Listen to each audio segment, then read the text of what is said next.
हम साथियों को जो उपस्थित रहे सबका मैं स्वागत करता हूं और खास करके जो यदुवंशी कल्याण ट्रस्ट है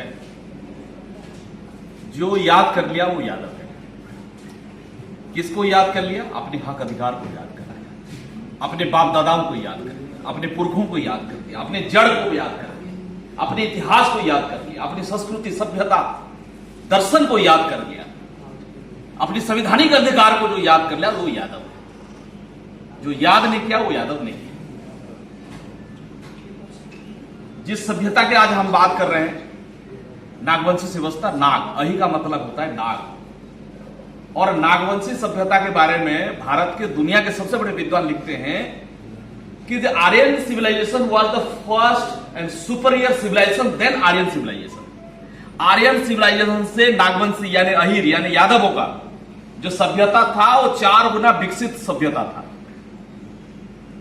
मैं नहीं कह रहा हूं, भारत के क्या दुनिया के सबसे बड़े विद्वान व्यक्ति कह रहे हैं, जिनको कोलंबिया ने टॉप मोस्ट ग्रेटेस्ट इंटेलेक्चुअल का अवार्ड दिया, बाबा साहब आंबेडकर, और अपनी किताब में लिखे।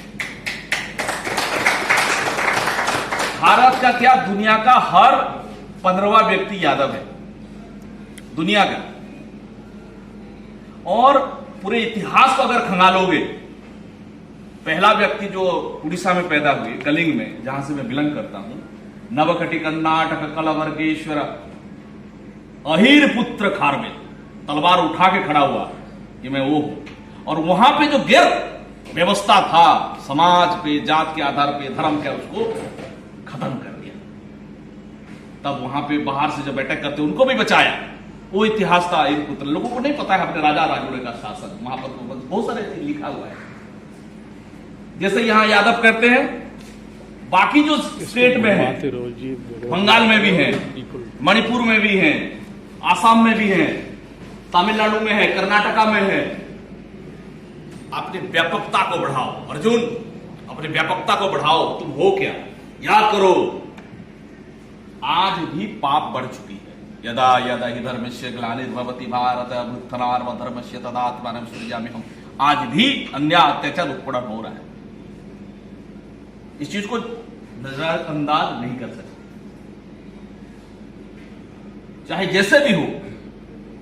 आज जो इश्यू है, मैंने कह दिया, अगर इस चीज को हम अगर याद नहीं करते हैं तो आपको यादव नहीं कहा जाएगा। उस समय में बहुत सारे लोग उस यादव सेना में शिरकत किए, पार्टिसिपेट किए, जो सारे लोग जिनको दीक्षा दी गई अधिकार के लिए किया। और ज्ञान योग में, मैं गीता का इसलिए थोड़ा सा कोट कर रहा हूं, बाकी चीज अलग चीज है। जो ज्ञान योग है, ज्ञान योग को जब तक आप करोगे, ज्ञान का मतलब ज्ञान, आखिरी में बाबा अपने भगवान श्री कृष्ण कहते हैं कि ज्ञान योग को जानना जरूरी है। लोग कर्म तो करोगे, कर्म कैसे करोगे? लड़ाई तो लड़ोगे, लड़ाई कैसे लड़ोगे? अधिकार की लड़ाई कैसे करोगे? वो आपको ज्ञान योग से पता चलेगा। और बाहर अल्टीमेटली इस चीज का भी आज भी हमारे जो ललित सिंह यादव, जो यादव परंपरा को आगे लेकर गए, सुप्रीम कोर्ट को चैलेंज किया। पहला कोई अहीर, जैसे अहीर पुत्र खारवेल पैदा हुए, ऐसा दूसरा कोई अहीर पैदा हुआ, उसने के सुप्रीम कोर्ट को चैलेंज किया डायरेक्ट, और सुप्रीम कोर्ट को झुकना पड़ा। और सच्ची रामायण आपके सामने है। 92 में जो, उसके पहले आप चले जाइए, काका का लेकर कमेटी का जो बैठा, बाबा साहब आंबेडकर रिजाइन किया कि मैं ओबीसी का रिजर्वेशन नहीं दे रहा, आर्टिकल 340 को लागू नहीं करा रहे। उससे पहले 1927 में ओबीसी वर्ड उन्होंने डाला इस चीज को। SC ST से पहले आर्टिकल 340 को लागू किया बाबा साहब आंबेडकर। वो अलग बात है कि पटेल साहब और भी लोगों ने के service is not for servant कहा नेहरू ने। और उसके बाद फिर मंडल कमीशन हम लोगों के सामने आया। आज भ्रम फैलाई जा रही है कि दृष्टि आयुष वाले भी उसको गलत कह के 27% रिजर्वेशन का रिकमेंड बीपी मंडल साहब ने किया। नो, बीपी मंडल साहब ने थोड़ी किया। उन्हें तो एक क्राइटेरिया रखा था कि आबादी के हिसाब से दो। सुप्रीम कोर्ट ने, जो 9 जजेस थे, उन्होंने फिक्स किया इस चीज को कि भाई 27% दे दिया, और उसमें क्रिमिलेयर लगा दिया। कोई, हम तो आरक्षण मांग रहे थे। अभी जैसे मराठा आरक्षण में जो इश्यू में जिस चीज को अभी लपेट दिया कि स्टेट के पास आंकड़ा कलेक्ट करने का वो पावर नहीं रहेगी। आर्टिकल 15(4)(5) से जो है वहां पे जोड़ी गई 102 संविधान संशोधन में तो क्लियरली उसी चीज को भी कह रहा है। आर्टिकल क्या है कि स्टेट के पास socially and educational backward classes को दे सकता है पर्याप्त रूप से, उस स्टेट के साथ पावर है। बाद में 127 अभी जो कॉन्स्टिट्यूशनल अमेंडमेंट एक्ट जो बिल अभी लाया जा रहा है उसी को अमेंड करने के लिए। तो ये जो जुडिशियरी और सेंट्रल गवर्नमेंट का जो पॉलिटिक्स है, जो जुडिशियल पॉलिटिक्स आज देश में चल रहा है, न्यायिक राजनीति जिसको कहेंगे, तेलका.com ने जो 300 फैमिली का नाम छाप दिया था कि 300 फैमिली जो रूल कर रहे हैं, अब बताइए कैसे कैसे जज पैदा हो रहे। मोरनी जो है मोर के आंसू से प्रेग्नेंट होता है, बताइए ऐसे ऐसे जज कहां कहां पढ़ के आते हैं लोग। चपरासी की नौकरी के लिए भी, चपरासी के नौकरी के लिए भी पढ़ाई करना पड़ता है, अभी इंटरव्यू देना पड़ता है, सज धज के आदमी जाता है, 2-4 जनरल स्टडीज का किताब पढ़ लेता है, उसका टेंशन होता है। लेकिन यहां पे तो कोई इंटरव्यू भी नहीं होता, ना एग्जाम होता है। बताइए ये जो चीजें हैं ये कैसे होगा जब तक हम लोग कोलिजन सिस्टम कहां से है, संविधान में लिखा हुआ है क्या? नहीं, संविधान में कोलिजन सिस्टम का कहीं भी जिक्र नहीं हुआ। देख लिए कि ओबीसी लोग जो जहां पे सरकार है तो वहां से स्टेट से जो ओबीसी गवर्नमेंट है या चीफ मिनिस्टर है वो ओबीसी लोग को रिकमेंड करना शुरू कर दिया। जैसे ही रिकमेंड करना शुरू कर दिया, सुप्रीम कोर्ट में, हाई कोर्ट में जजेस बढ़ने लगे। पीवी सावंत साहब एकलौते मराठा जज बने, महाराष्ट्र से आए, बाद में सुप्रीम कोर्ट के जज बने और मंडल कमीशन का जजमेंट भी लिखा।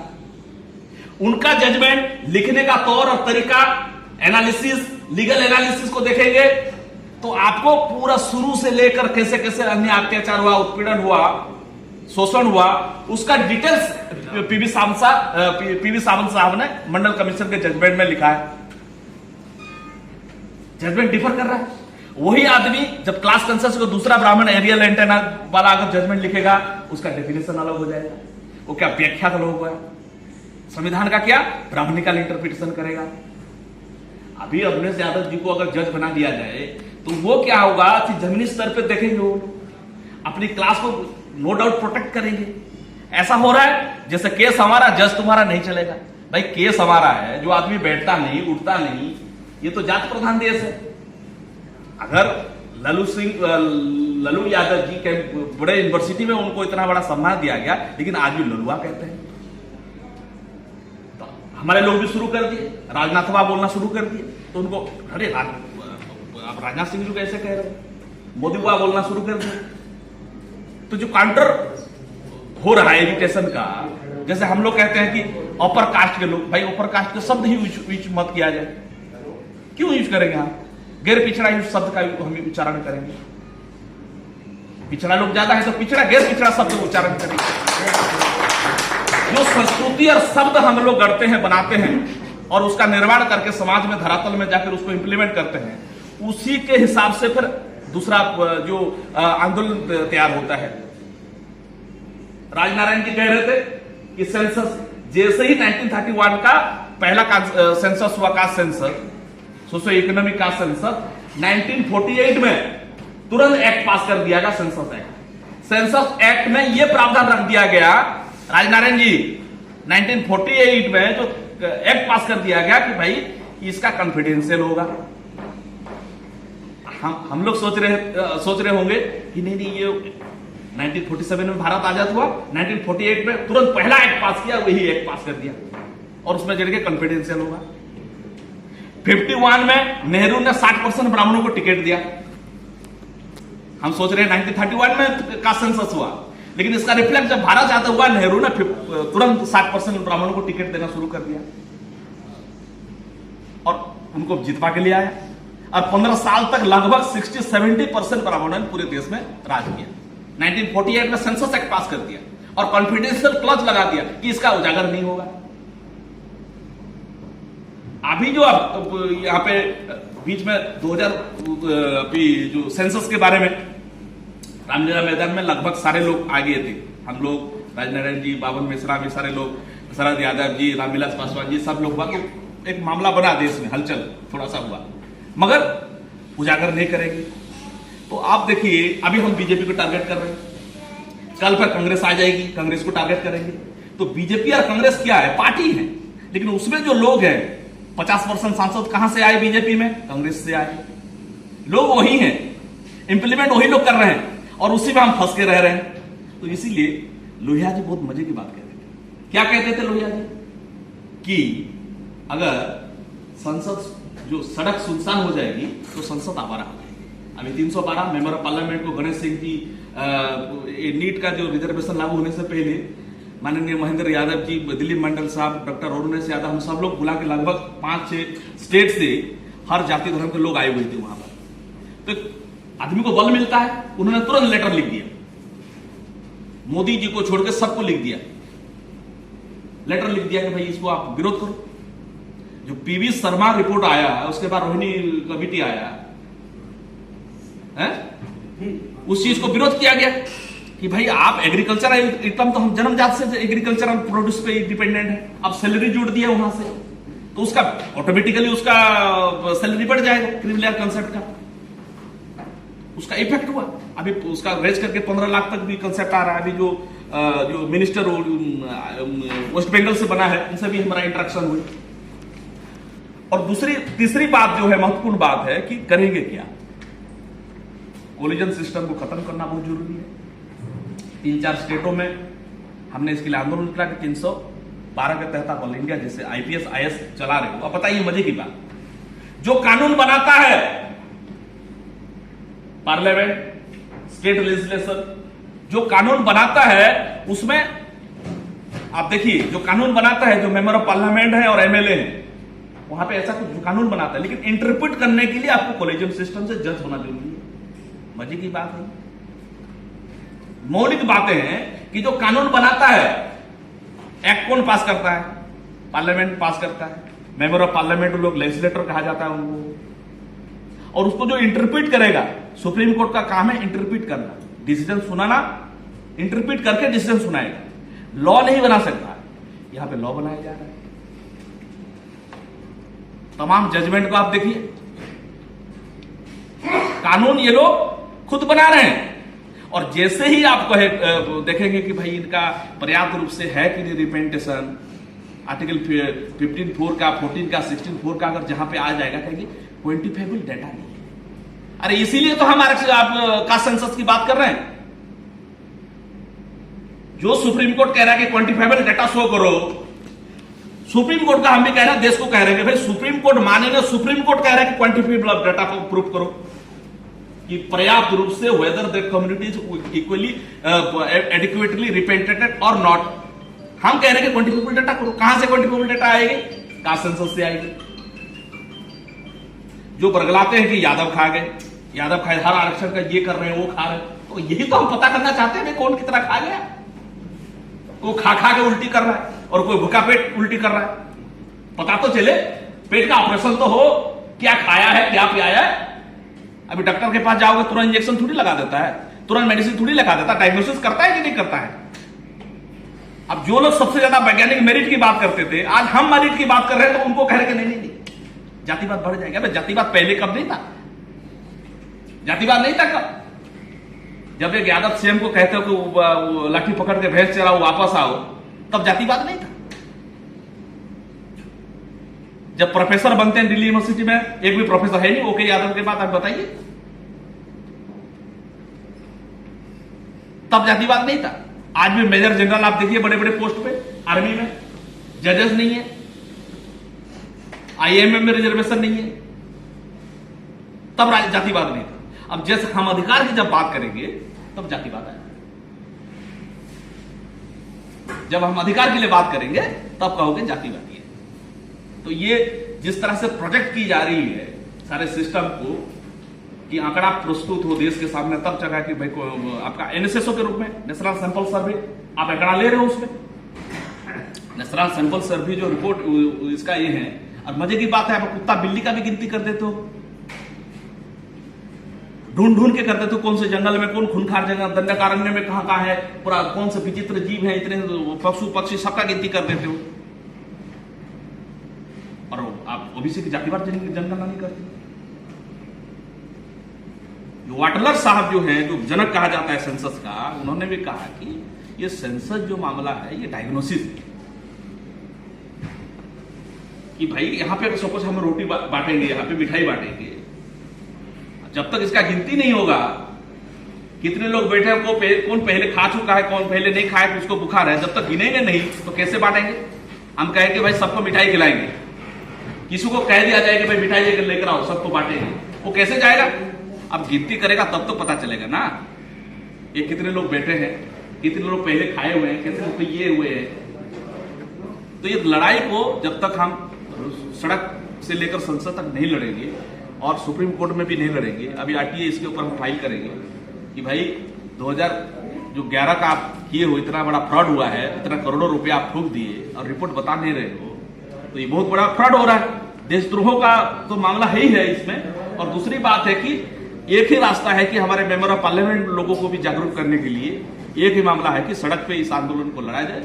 और दूसरी बात है कि जो कल्याण प्रोसेस के माध्यम से यूपीएससी बच्चों को भी हम यहाँ पे ट्रेनिंग देंगे। आपके लिए जो यूपीएससी बच्चे हैं, हमारे पास स्टाफ है और भी लोगों को लेकर यहाँ पे यूपीएससी कैसे प्रिपरेशन करना है।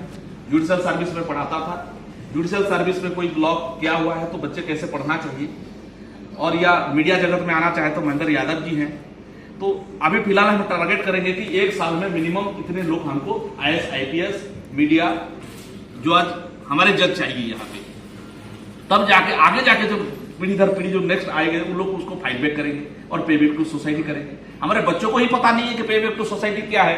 जब उससे लाभार्थी हो जाएगा तब जाके आगे जाके वो इसके ऊपर बात करेगा। आप लोगों ने मुझे बोलने का मौका दिया, आप लोगों के सबसे मिलने का मुझे मौका मिला, और साथ ही आगे हम जुड़ के फिर इतने सारे साथी मिल गए हैं तो लड़ाई बहुत अच्छा चलेगा। एक दूसरे का कंधे से कंधा मिलाकर ये लड़ाई को लड़ने के लिए मैं आप लोगों सबको आह्वान कर रहा हूँ और आप लोगों को आभार प्रकट करता हूँ। Thank you. मेरा 2-3 प्रश्न है इसी कड़ी में। जैसे SC ST रिजर्वेशन ये कॉन्स्टिट्यूशनल जो है, ये संवैधानिक अधिकार है या नहीं है? SC ST रिजर्वेशन संवैधानिक अधिकार है कि नहीं है? OBC रिजर्वेशन संवैधानिक अधिकार है कि नहीं है? तो फिर हम लोग बार बार जब कास्ट सेंसस की बात आती है या किसी भी सेंसस की बात आती है तो SC ST का काउंटिंग करने के लिए रेडी हो जाता है सरकार। OBC का जब वो कॉन्स्टिट्यूशनल राइट है, जब SC ST का हर जगह राइट, किसी भी स्टेट में किसी भी बॉडी में रिजर्वेशन आसानी से मिल जाता है SC ST को, तो OBC के लिए ही क्यों हर बार दिक्कत आती है? मेडिकल में कभी बोल देते हैं नहीं है, फिर लागू कर देते हैं उसी चीज को, फिर बोलते हैं नहीं है, तो हम लोग जिंदगी भर उसके लिए लड़ते रहेंगे क्या अपने रिजर्वेशन के लिए? हाँ, बहुत अच्छा सवाल है कि कास्ट सर्टिफिकेट के लिए अभी एक इशू आया था, वही कास्ट सर्टिफिकेट को लेकर कि एक जो LGBT वाले हैं, LGBT के प्रोग्राम में गया हुआ था, उसमें कुछ OBC के लोग थे, तो उनके कहा कि हमारा LGBT में वो कास्ट सर्टिफिकेट दे नहीं रही है। कोई ट्रांसजेंडर हो गया तो उसका कास्ट सर्टिफिकेट का इशू हो रहा है, उसी में आ रहा हूं, उसी में आ रहा हूं। बात है कि ये सारा का सारा खेल है इंटरप्रिटेशन का। अभी जो सुप्रीम कोर्ट में केंद्र सरकार ने मराठा रिजर्वेशन बिल में जो वहां पे हलफनामा दी है, उसमें जो आर्गुमेंट दी है, उसने आर्टिकल 15(4) का दिया। स्टेट के पास पावर है, आर्टिकल 14 क्या कहता है, और उस पर स्पेशली आर्टिकल 339 जो अभी जो उसका जो और एक क्लॉज बी लगाया गया, और उसका तमाम जो डेवलपमेंट 102 और 127 में, उसी में भी आर्टिकल 15(4) को ही और आर्टिकल 14 को यही लिया गया कि सोशली एंड एजुकेशनली बैकवर्ड। भाई जो equality before law, equal protection of law का बारे में जो बात कर रहा है संविधान, इक्वलिटी क्लॉज को अगर उसको पूरा पोस्टमार्टम कर लेंगे, आर्टिकल 14 का पूरा पोस्टमार्टम करने के इक्वालिटी बिफोर तब लागू करेंगे जब लोग इक्वल स्टेटस पर रहेंगे। ऑन इक्वल लोगों के ऊपर इक्वालिटी कैसे लागू करोगे? ऑन इक्वल कितना है जब तक उसका एक पैरामीटर नहीं होगा। मेरे ख्याल में आर्टिकल 340 का अगर संविधान लागू हो गया था 1950 में, तो कमीशन बनना चाहिए था, कमीशन बना नहीं, उसको पेंडिंग रखा, अलमारी में बसता रहा। मोरारजी देसाई भी उसको लागू नहीं कराया, चीटिंग किया। सबसे बड़ी बात है कि हम अगर जागरूक हो जाएंगे, संविधान में लिखा है। अभी सपोज मान लीजिए कि आप जज बन जाते हैं और आपको आर्टिकल 14, 15 और 16 का व्याख्या करना पड़े, तो आप कैसे व्याख्या करोगे? आपको फंडामेंटल राइट है, कॉन्स्टिट्यूशनल राइट है। अब कोई एरियल लैंडर ब्राह्मण बैठा हुआ है कि दूसरा जाति का बैठा है, वो कैसे करेगा? उसके बाप ने उसको ऐसे सिखाया है, ट्रेन किया है, तो उसका इंटरप्रिटेशन भी ऐसा ही होता है। वकील साहब, आधा ओबीसी जो है वो आरक्षण नहीं चाहता, न लड़ता है, ये कारण है। ओबीसी जो ये मना करता है आरक्षण नहीं लेंगे, बहुत कितने वो आते हैं आप। हाँ, मैं इसका एग्जाम्पल दे देता हूँ। मंडल कमीशन आंदोलन में 7 लोगों ने अपने प्राण का आहुति दिया। 7 लोगों में से 4 लोग शेड्यूल कास्ट के थे। ये यादव जी कह रहे थे, शरद यादव जी, मैं बताया वहां पे लिस्ट है। 4 लोगों ने अपना प्राण का आहुति दे दिया। और जो लोग मजनू के टीला में घर जला रहे थे सारे के सारे ओबीसी थे। हम साथ थे। और वो लोग गुजरात में घर जलाना शुरू कर दिए थे आदिवासी और दलितों के, कि ये आदिवासी और दलितों का रिजर्वेशन बढ़ जाएगा। तो आज भी बहुत सारे लोग हैं जो सिस्टम में हैं, वो लोग भी नहीं चाहते, झूठ मूठ का अपना ये बना के रखे हैं। अभी जो लोग आर्थिक आधार पे आरक्षण खा रहे हैं, अभी फिर भी आरक्षण का डिबेट खत्म हो गया? नहीं हुआ, अभी वो पेंडिंग है। जब एस बालाजी का केस आया, मंडल कमीशन तो बाद में केस आया, तो पहला केस वही था, ये आर्टिकल 50 सीलिंग लगा दिया उन्होंने। बालाजी केस को ही इन्होंने ये कर दिया। अब बताइए मजे की बात, मंडल कमीशन इंदिरा साहनी की इशू में शेड्यूल कास्ट शेड्यूल ट्राइब का रिजर्वेशन था ही नहीं, लेकिन जैसे ही आंदोलन कर रहे थे उनको भी लपेट दिया उसने। 1997 में फिर उसने गवर्नमेंट ऑफ जियो निकाला डीओपीटी ने, उसको एक्सटेंड करके। तो ये सारा का सारा मामला बैठा हुआ है। एक तो हम संविधान को थोड़ा बहुत पढ़ लेंगे, जहां पे हमारा हक अधिकार सुरक्षित है, वो किताब हम लोगों के घर में जरूर रहना चाहिए। भाई आपके बाप ने आपके लिए बैंक बैलेंस रख दिया, पट्टे रख दिया, आपको पता भी नहीं कि 20 एकड़ जमीन है आपके पास। आप जब खोलोगे नहीं, इसके मेरे देखोगे नाम फलाना याद, हाँ मेरा बाप है, तब पता चलेगा ना। जब पट्टे में आपका बाप का नाम है, इसका मतलब आपका प्रॉपर्टी है। आप जब तक खोल के पट्टे को देखोगे नहीं, बैंक बैलेंस में किसका है, बाप का नाम है, इसका बैंक बैलेंस तो मरने के बाद मेरा है। तो यही चीज है, संविधान आपके बाप दादा ने लिख के दे दिया आपको। लेकिन अभी अगर संविधान आप पढ़ोगे नहीं, इसका जन जागृति नहीं कराओगे, हक अधिकार के बारे में बताओगे नहीं, मेरे ख्याल में अभी तक हमारे लोग पढ़े लिखे लोग पीएचडी करने के बाद भी आरटी एप्लीकेशन लिखना नहीं जानते।